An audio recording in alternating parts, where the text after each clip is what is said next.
এই দুটি বিজয় একই সূত্রে গাঁথা কিনা, কারণ কিছু কিছু জায়গায় এই দুটি বিজয়কে একই সূত্রে গাঁথা না বলে এটাকে বিতর্কিত করার চিন্তা করা হচ্ছে বা বিতর্কিত করার প্রশ্ন উঠছে।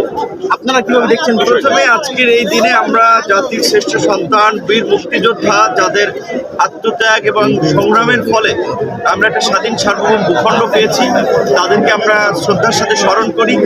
আজকে আমাদের এই জীবনে আজকের এই বিজয় দিবস একটি ঘটনাবহুল এবং গুরুত্বপূর্ণ একটি দিন, কারণ আমরা এর আগেও ফুল দিতে এখানে এসেছি, শ্রদ্ধা নিবেদন করতে এসেছি। আপনারা দেখেছেন গত এই 16 বছরে যেভাবে একদলীয় ইতিহাস বিনির্মাণের একটা অপচেষ্টা করা হয়েছে, সেখানে ভিন্ন মতের মানুষ শ্রদ্ধা নিবেদন করতে এসেও কিন্তু নাজেহাল হয়েছে, হয়রানির শিকার হয়েছে। আজকে অন্তর্বর্তীকালীন সরকার বিভিন্ন দল মতের মানুষকে রাষ্ট্রীয় প্রোগ্রামে আমন্ত্রণ করেছে, আমরাও ছিলাম। এটি আমাদের জন্য একটি আনন্দের বা একটা ঐতিহাসিক দিন। আমাদের বিদেশি বন্ধু পূর্ব তিমুরের রাষ্ট্রপতি আমাদের অন্তর্বর্তীকালীন সরকারের প্রধান উপদেষ্টা ডক্টর মোহাম্মদ ইউনূসের সাথে আমাদের শহীদদের প্রতি সম্মান নিবেদন করেছেন।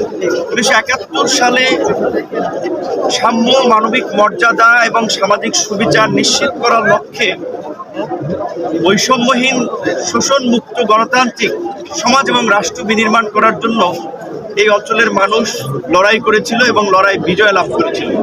2024-এ আপনারা দেখেছেন সেই বৈষম্য নিরসন করার জন্য এদেশের তরুণ সমাজ আন্দোলন করেছে।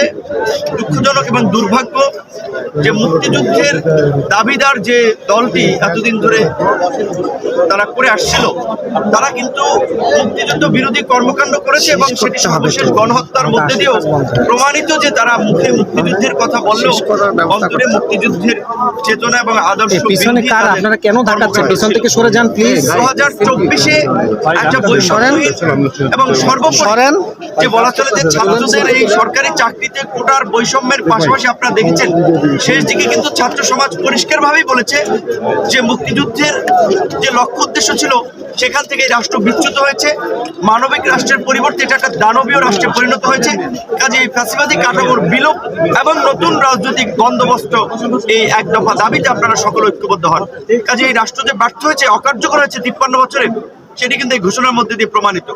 আজকের দিনে আমাদের প্রত্যাশা থাকবে যেভাবে আমরা 5ই অগস্টের পূর্বে ফ্যাসিবাদের পতনে এবং নতুন রাষ্ট্র বিনির্মাণে ঐক্যবদ্ধ হয়েছিলাম, এই অন্তর্বর্তীকালীন সরকারের মাধ্যমে রাষ্ট্র সংস্কার এবং জন আকাঙ্ক্ষা রাষ্ট্র বিনির্মাণে যেন আমরা ঐক্যবদ্ধ থাকি। বিশেষ করে যেই তরুণ প্রজন্ম ফ্যাসিবাদের বিরুদ্ধে রাজপথে লড়াই সংগ্রাম করেছিল, তাদেরকে মনে রাখতে হবে 53 বছরে আমাদের যে রাজনৈতিক ইতিহাস সেটি কিন্তু খুব সুখকর নয়।